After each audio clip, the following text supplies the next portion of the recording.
Clouds TV, empowering lives. Hello, Kenyans. How are you? This is Apostle Ndura Waruinge live from the UK. I'm in Northampton, NN3. And my concern today, Mr. President, I'm addressing you now from where your bosses are, from where the king is, because I know the king is your boss. The king rules over you. The king controls you. That Kenya is under the leadership of the king because you're under the Commonwealth, and the Britain happens to have colonized us. The reason I've chosen to address you from here, I just tried because you have refused to hear our voices in Kenya. Maybe if I come to authoritarian higher authority spiritually, for that matter, the authority that rules over Kenya, the authority that controls over Kenya, the authority that it says, and when they cough, you sneeze. Maybe if I come to this authority and then address you from this authority, could be you might hear what I'm saying. Because what I'm saying and what I've kept telling you, it's something that might now come to the end of the road. A prophet warns. I didn't say I'm a prophet, but also God warns and tells us what will happen, what's about to happen, or what happened that might cost us some issues ahead, or some things ahead, or might cost us heavily. That's what I mean. That warnings are sent to us so that we can rectify. No man is bad, 100%. All men in the eyes of God are good. All men have a reason to live. All men have a reason to be there. Whether you say it's bad, I know some people say Kasongo must go. Others say Kasongo must not go. Others say 1 term. Others say 2 term. Others say no term. All these are there and are humanly there. But if I go deeper into my Bible, the Bible reminds me that no one becomes a leader without the consent of God. And all leaders are consented to power because of 2 issues, 2 things, 2 considerations. One of the considerations is that the president or the king becomes into power because God has a purpose, has a reason for that nation, has something with our nation. Maybe he wants to bless that nation, or he wants to punish the nation because they have defied, they have moved away from the plan of his agenda. So kings does not come without a reason. Any king that comes in comes with a reason. Maybe you demanded that we may have this king, and when you demand from God that I must have this one, God will always provide. God is not disobedient. God does not work against you. God will always work for you because he's a God for us all. He's not a God for a few. He's a God for us all. So when we have leaders like Ruto, like Raila, like Uhuru, people around us, like Ndura, yes, there's a reason for them to be there. And God knows the reason. You may look at it and say, this is demonic, this is something that is not right, but maybe in the heavens, they are looking at it differently. When people demanded for Saul, God gave them, but later punished them through Saul. A king can be brought to you because you have defied the plans of God. You have refused to follow his will.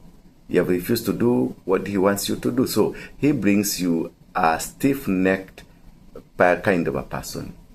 The pharaohs were godly. They were all set there to make sure that the children of Israel goes back to God.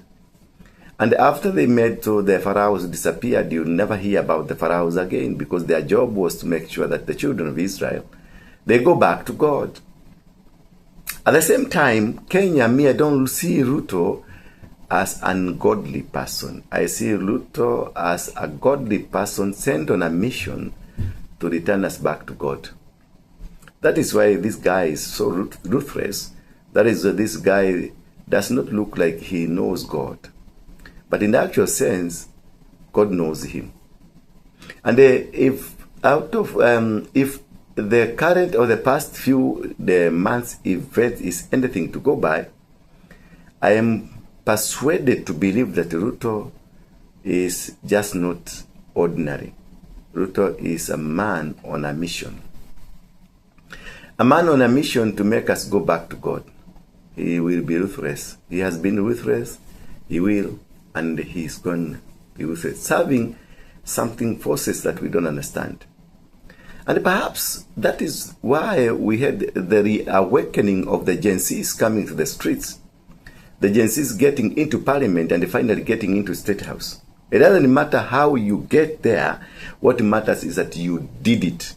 So for those people who does not understand that whatever that was happening in State House, the people think, say, that Ruto organized for the meeting. It was not Ruto's meeting. It was not him. Unconsciously, he did so. Unconsciously, he did so. He thought that he's doing politics. He's doing politics with these young people. You can see he's calling people from Turkana now. He's calling people from Kiambu, people from Muranga into State House to go and be given 5,000 shillings. He's trying to raise an altar. The altar that he said is building an altar of 1.2 billion. He has projected it all through up until to the election time. The money he will have given out, the money he will have spent. He spent money with Harambee Stars. That was an altar he was raising. He's spending money with the Kiambul people. He's spending money with the Turkana people. He's busy now trying to destroy authorities and forces that could be an obstacle to him. He's trying up building altars, destroying altars and building altars. And you can see his approach is based on State House. He's calling people all the way. Imagine people from all the way from Turkana up to Nairobi County. 5,000 of them.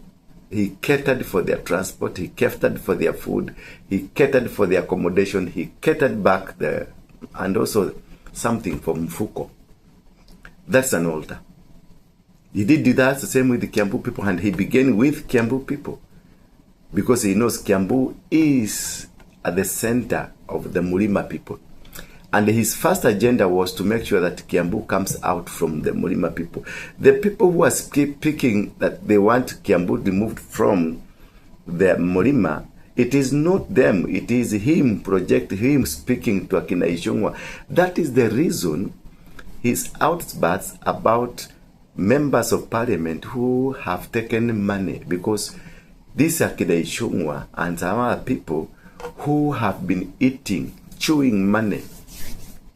Now, for them to be subdued, and the governors to be subdued, the senators to be subdued, and members of parliament to be subdued, he had to make an inflammatory statement so that whosoever is around will go back to the drawing board and realize things are getting tough and hot.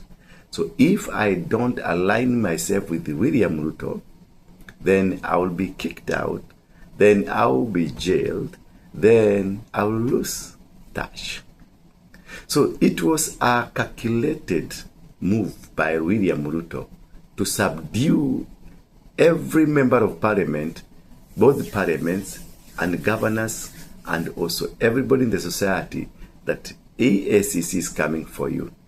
So that once he tells them that EACC is coming for you, what will happen? They will go back to him and now become 100% royal in the protection of the stolen. The Sakaja saga that you're seeing, it is him who engineered, because Sakaja is like his prodigal son. Sakaja is like his quotes, mutoto wake. And if they threaten Sakaja, because they want money from the Nairobi city, they threaten Sakaja, they do things, and then later on, him and Raila comes to the rescue of Sakaja. Do you think Sakaja will ever disobey these guys? Do you think Sakaja will ever do anything against them? Do you think Sakaja will do anything that can go against their wishes? No. Now Sakaja is under wrap. But what I want to assure to Sakaja right now, that you are not yet out of the hook. People will impeach you. People will force you out. These MCAs, whether they are going to be forced or to be told anything, not unless you open files for them, they are still going to push you out. And because of the support that you've been given by Raila and Ruto, what I can assure you, people are going to fight you, so that because they will not be fighting you, they'll be fighting Raila and they'll be fighting Ruto. You have lost it completely. Sakaja, you are out. Count yourself out and out completely. I know you count yourself as one of the brilliant citizens of this country, but you are not at all, at all, at all. I want to tell you, maybe perhaps it's because of the obelisk that you built at the railway station that gave you some powers, spiritual powers from spiritual quarters, that causes you, that makes you think that you are strong and powerful.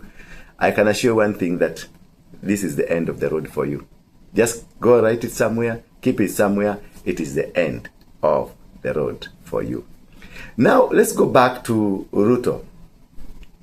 What Ruto is doing now I'm speaking to the men of God, the only remaining few men of God. Not the fathers, not the mothers, not the brothers, not the cousins of the fathers or the cousins of what? In the spiritual, in the world of whatever, what you want to say. I'm talking to a few remnants that God is using to deliver this nation and to change the status of this nation. I'm in the United Kingdom, though. I'm speaking from there because I just came to speak from the higher authority, the authority of the king, so that I can address Ruto, who is the worker of this kingdom, who is Mutu ya Mkono. Yeah, this kingdom, serving Mutu ya Mkono. And Uhuru and the rest, serving this kingdom. You saw the other day, Gimbaka Kashagwa was summoned in the US. Kashagwa was not going for the Seattle rally, those Kikuyu things. No, they had been summoned by the American to be given instructions how they are going to vie for the political seats. One was told, this is your position, this is what you're going to be, this is how it's going to be conducted. Okay? They said, yes, sir. Now they are back home, the drawing board, now to try to fix themselves into the plans of the American. But again, here, there is another plan for Kenya, because this is the father, the mother of Kenya. This is where Kenya is commanded from. The commanding point of Kenya is from Britain. That is why I am on this ground of the Britain, to be able to speak from here, to tell Ruto, MENEMENE TEKEL. You are out, X. God has said, X now. Your job has come to an end. Your job has ended. And now, wait for the verdict, because once you finish the job of God, once you finish whatever God has given to you, then he assigns you another job in another place where he feels this is good for you. This, though I know you will try to resist the move of God will be so powerful against you, to be so controlling, so influencing, that you are not going to be able to, you are not going to escape this. The altars and the gods and everything have spoken. Your job has come to an end. Job well done. You have made most of the Kikuyus go back to God and even think about God, and you've made many Kenyans to go on their knees to pray. And now that you have finished, that was your job, to make sure you and the Raila and the group, the terms of employment has come to an expiry. It's come to an expiry date. I don't know when the expiry is, but you are operating on a near expiry date. So prepare your ways, prepare your plans, prepare your understanding, your ways, and then mend them to fit into the next plan of God that God might have given you. I was speaking to somebody. I don't know where this somebody told me about this. He told me there are three things that happen. There are two things that happen to a human being. Three, in fact. A human being is given birth to and brought here. And most likely this human being existed before he came. So he died, then he came. Maybe you came, I came as Waruinge, I came as Ruto, I came as Raila. But again, you will go, then once you go, then you might again, if you have not come to the stretch, the end of the stretch of you going and coming, then you might come back. Now as Lokutong, or as Ekitor, or as Mugaka, or as Aterere, or as whatever, you come differently because of their next assignment. And some people, he told me, this guy was so sure, he was funny, he told me that could be you can come as a mosquito. Imagine, a mosquito would only live for a day or two. Or maybe you come as a fly, a toilet fly. So you don't know. If you don't amend your ways, I don't know how you're going to come back to. But what I'm trying to tell this, you guys, is that mend your ways. Mr. President, stop whatever you are doing. I saw you defended Sakaja. I saw you defended Sakaja in a mighty way. You called the members of the MCAs into your state house. You met them. You sent Raila to speak to them. They met them, and perhaps they were given something kidogo to go and shut their mouth. It is good what you did, but you should have done also to the Kericho governor. You allowed the Kericho governor to be humiliated all the way. You didn't have anything to do with him because you want him out. But the members of parliament refused to listen to your desires. Now you have lit fire umeanzisha against Mr. Sakaja. Now henceforth, Sakaja will have no peace at all because of you guys, because of what you've tried to show to us that you can defend this and leave this to be roasted. You're the same people who roasted Gachagua. Now you want to roast Kimani Wamatangi, you want to roast so and so, you want to roast so and so for the benefits of consolidating yourself into power. And so that you can be able to sneak in the role of a prime minister, so that when you be going to the election, it will be you, Raila will be with you, Raila assured of the seat of a prime minister. It won't work. It might not be. We might not get there. Possibly, we might not get there. This one I can assure you with no contradiction that possibly whatever you are trying to plan, it won't work. Please, Mr. President, I know through football you raised altars. Through now calling people delegations from all places, from 47 counties, you are doing so. You've been calling men, the pastors and what we call pastors and who? Bishops, archbishops, and the so-called men of God. You've been inviting them into State House. Remember what you did with the prayer maombi that you used to have in State House. And now many people are unhappy with you. I can see several pastors revealing many things that used to happen in State House. And they are not happy with you. These people are not happy. Again, the gods that brought you to power, the traditional gods, the Muslim gods, the fake Christians God, the witchcraft God, the demonic gods that brought you to power are no longer in power. They have.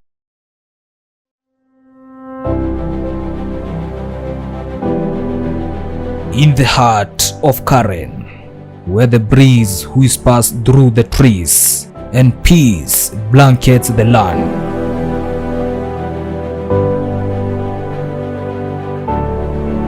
there lies a place where broken lives begin to heal. This is not just a rehabilitation center, it is a sanctuary, a place of transformation, a place of second chances.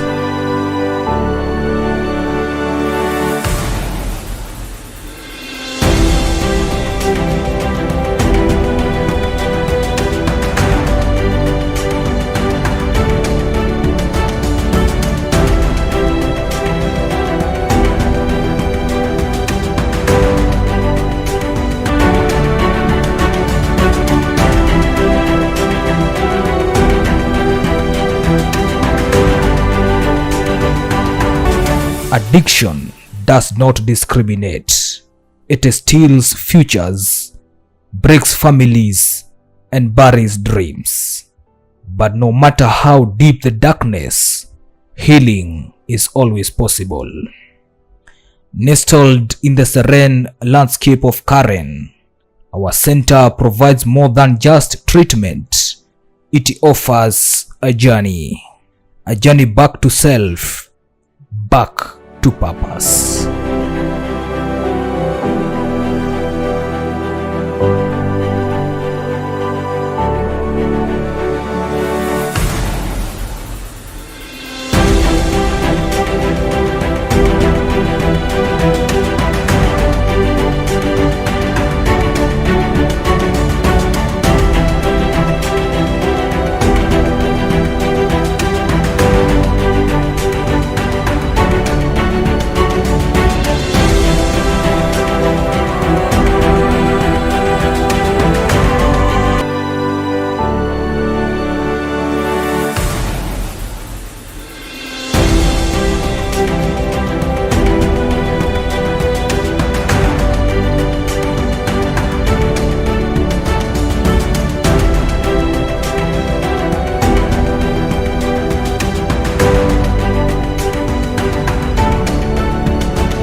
Our program is holistic, addressing the mind, body, and spirit. From detox to aftercare, we walk every step with you. You are never alone.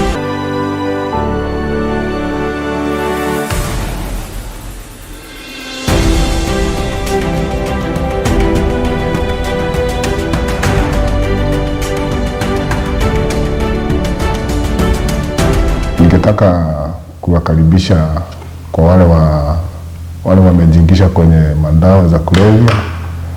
Tunajua hapo nje kuna vijana wengi hawajijui, wamepotozwa na madawa, wamepotozwa na mabangi, wamepotozwa na pombe, yani wamepotezwa na kila aina zile huanga zinatumika kuharibu vijana, kwa sababu shetani anajua vijana ndio wako na kesho ya nchi. So tunawakaribisha kwa wale wote ambao wametekwa nyara na mambo na mapombe. Tunawakaribisha kwenye hii rehabilitation yetu iko hapa Karen. Kutoka Nairobi utapanda gari zinajiita na Boka Sacco. Ama kama unatumia gari utakuja na hii njia inaitwa njia ya kwenda hadi ushuke hadi kuna barabara inajiita Dolph Cruise. Tuko kwenye pande hizo za Karen. So ni vizuri ikiwa kuna kijana ameteswa na hizo kind of drugs, mlete na tunajua atarekebisha, kwa sababu hiyo ndio huduma yenye Mungu ametuitia. Na ninafikiria kuna vijana kadha wamekuja hapa na wamepata huduma mzuri. Na huku kwetu hatutumii mashindano. Huku kwetu tuna wakansu, tunawaangalia kispiritually wako namna gani, sababu mwenye ametushikilia kwenye hii huduma anaitwa Apostle Ndura Waruinge, na ni baba yetu, na pia ni mtu anaangalianga mambo ya kiroho. So ni vizuri ukiwa mko na vijana wenye mko nayo huko nyumbani, waleteni, na ninajua watarekebika na watakuwa kitu iko sawa. So kwangu sina mengi ya kuambia, lakini kama kuna swali lolote unaweza uliza. Najua namba zetu mtazipata hapo kwenye screen, na najua Mungu atawasaidia na pia tutasaidia vijana, kwa sababu tunataka vijana wajijue sababu ya kesho. Kwa majina mimi naitwa William Ng'ang'o. Nina mwezi moja ndio nimekuja. Sasa venye ninaweza sema, naweza karibisha wenye ambao wanatumia madawa, bangi. Mimi nimekuwa nikivuta bangi mingi sana, madawa, drugs, lakini kwa saa hii nimerekebika na ninashukuru Mungu kwa yale yenye ambao nimetumia, lakini hakuna madawa yanatumika mahali hapa. Sasa nakaribisha wenye wametumia madawa, wameshindwa ni aje wataweza kubadilika. Wakikuja pahali hapa watahubiriwa na apostle wetu Ndura Waruinge, atawabadilisha. Kama mtu ameamua kuacha, atawacha, atapata mambo mengi. Kwa majina naitwa Victor Ng'ang'a, niko kwenye care center. Radisha recover miezi 3 shaisha. Tayari mimi nafaa nitoke nene nikaanzisha kazi zangu. Hapa kutumiki shindano, kutumiki dawa yote ya kujaribu kutibu juu ya mgonjwa. Ila tu hapa ni care center. Ila tu nahudumia kila spiritual therapy. Yaani advise wa kila venye unaweza kaa, venye unavyoishi, venye unaweza kuendelesha maisha yako. Kama sasa hivi ni kutoka natoka, nishamaliza miezi 3. Ndio zangu leo nikaanzisha biashara zangu mahali nilipokuwa nikikaa. If you or someone you love is struggling with addiction, don't wait. Reach out. There is hope. There is help. It begins right here in Karen. Your story isn't over. It's just the beginning.